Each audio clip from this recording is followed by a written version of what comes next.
Assalamualaikum warahmatullahi wabarakatuh. Perkenalkan, nama saya Purwaka Atmaja. Di sini saya mahasiswa Prodi S2 Pendidikan Dasar kelas A2 23 Universitas PGRI Yogyakarta. Di sini saya akan menyampaikan jawaban saya terkait tugas mata kuliah kajian pengembangan kurikulum pendidikan dasar. Untuk soal yang pertama, itu soalnya adalah bagaimana urgensi landasan filosofi dalam pengembangan kurikulum di sekolah dasar. Nah, menurut saya, landasan filosofis dalam pengembangan kurikulum itu adalah asumsi dari hasil berpikir secara mendalam, secara analitis, logis, dan juga sistematis dalam merencanakan, melaksanakan, dan juga dalam mengembangkan kurikulum. Nah, ada tiga sistem pemikiran filsafat yang memiliki pengaruh besar dalam pendidikan. Di antaranya itu adalah filsafat idealisme, yang intinya itu menyatakan bahwa manusia itu adalah makhluk spiritual yang cerdas dan juga memiliki tujuan atau bertujuan. Yang kedua, filsafat realisme itu menyatakan bahwa dunia terbentuk dari kesatuan yang nyata, material, dan juga substansial. Yang ketiga, filsafat pragmatis itu intinya adalah menyatakan bahwa manusia itu adalah hasil evolusi biologis, psikologis, dan sosial, karena manusia itu kan lahir tanpa dibekali oleh kemampuan bahasa, keyakinan, dan juga norma-norma. Adapun urgensi atau pentingnya filsafat dalam sebuah pengembangan kurikulum, khususnya di sekolah dasar, diantaranya adalah yang pertama, filsafat itu membantu pendidik dalam merumuskan keyakinan dan juga asumsi tentang apa itu pendidikan. Nah, bagaimana tujuan pendidikan itu? Bagaimana menerapkan dalam pembelajaran?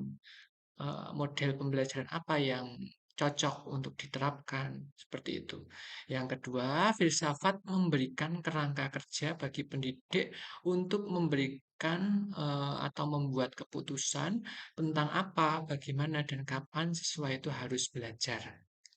Yang ketiga, filsafat membantu dalam menentukan tujuan, isi, dan struktur kurikulum, sehingga nanti sekolah-sekolah berpedoman pada kurikulum tersebut.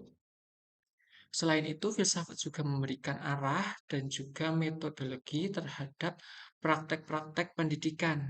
Nah, praktek-praktek pendidikan itu memberikan bahan-bahan bagi pertimbangan filosofis. Keduanya itu saling berkaitan erat dan memiliki kaitannya yang sangat erat yang menyebabkan landasan filosofis menjadi landasan penting dalam pengembangan kurikulum. Contohnya, landasan filosofis pendidikan di Indonesia itu kan Pancasila, ya. Maka nilai-nilai yang terdapat pada Pancasila itu harus diajarkan kepada peserta didik, karena filsafat negara Indonesia itu mampu menyelesaikan berbagai persoalan dan permasalahan yang dihadapi oleh masyarakat Indonesia. Kemudian untuk soal nomor 2 itu adalah analisis dan jelaskan karakteristik kurikulum 2013 dan menurut Anda pandangan atau aliran filsafat apa yang mendasari atau digunakan dalam pengembangan kurikulum 2013. Nah, menurut saya karakteristik kurikulum 2013 sendiri itu lebih menekankan pada pengembangan sikap, pengetahuan, dan keterampilan peserta didik, serta menerapkannya dalam berbagai situasi di sekolah dan masyarakat, sehingga dapat menciptakan sumber daya manusia yang dapat menghadapi persoalan-persoalan dalam kehidupan sehari-hari dan juga persoalan yang menimpa bangsa ini. Adapun menurut saya pandangan atau aliran filsafat yang mendasari dalam pengembangan kurikulum 2013 itu adalah aliran progresivisme, di mana aliran ini menyatakan bahwa tujuan keseluruhan pendidikan itu adalah melatih anak agar kelak dapat bekerja bekerja dapat secara sistematis, dan juga mencintai pekerjaannya. Dan juga kalau bekerja itu pakai otak dan juga hati.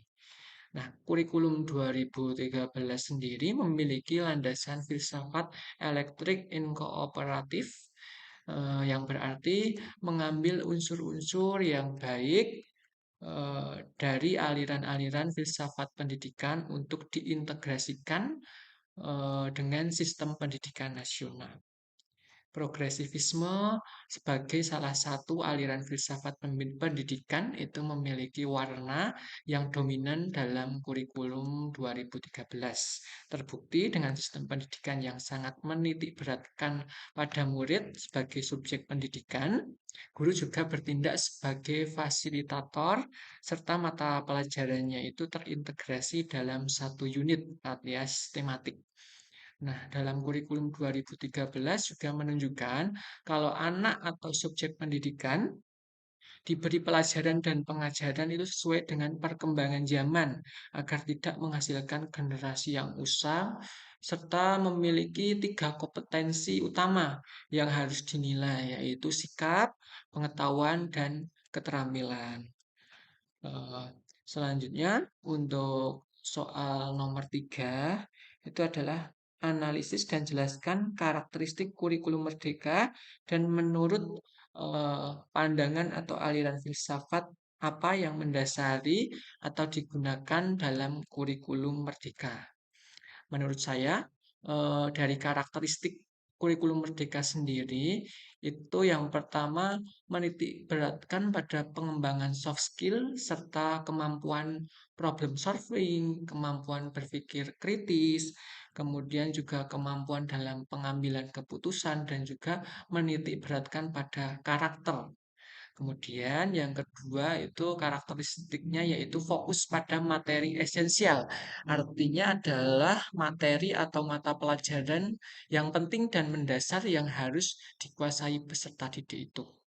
Yang ketiga, pembelajaran yang fleksibel atau luas, yaitu menyesuaikan perubahan dan juga kemampuan peserta didik itu sendiri.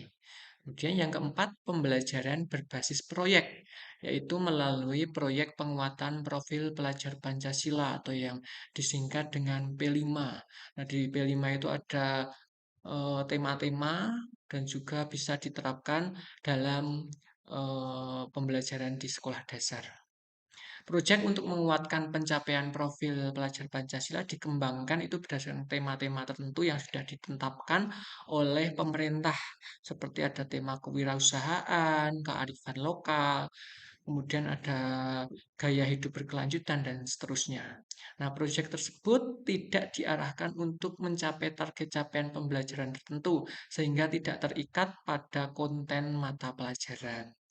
Sehingga dari situ dapat disimpulkan bahwa menurut saya pengembangan kurikulum konsep merdeka belajar atau kurikulum merdeka di sekolah dasar itu sesuai dengan prinsip-prinsip progresivisme yang menekankan pada kebebasan dan kemerdekaan peserta didik dalam mengembangkan minat, bakat, dan kompetensi yang dimiliki. Nah, konsep ini memberikan pandangan baru dalam pendidikan di sekolah dasar dan juga di Indonesia.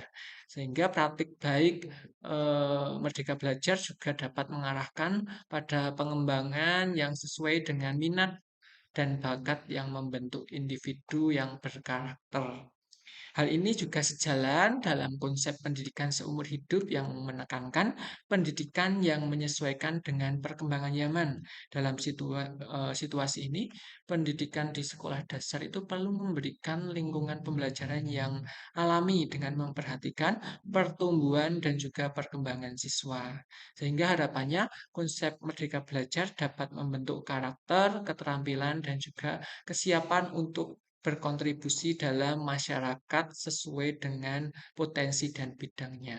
Contohnya, ketika dalam pembelajaran, dalam kurikulum Merdeka bisa menggunakan pembelajaran berdiferensiasi, yaitu dengan memperhatikan gaya belajar anak, kemampuan anak, seperti itu. Mungkin itu saja pemaparan dari saya.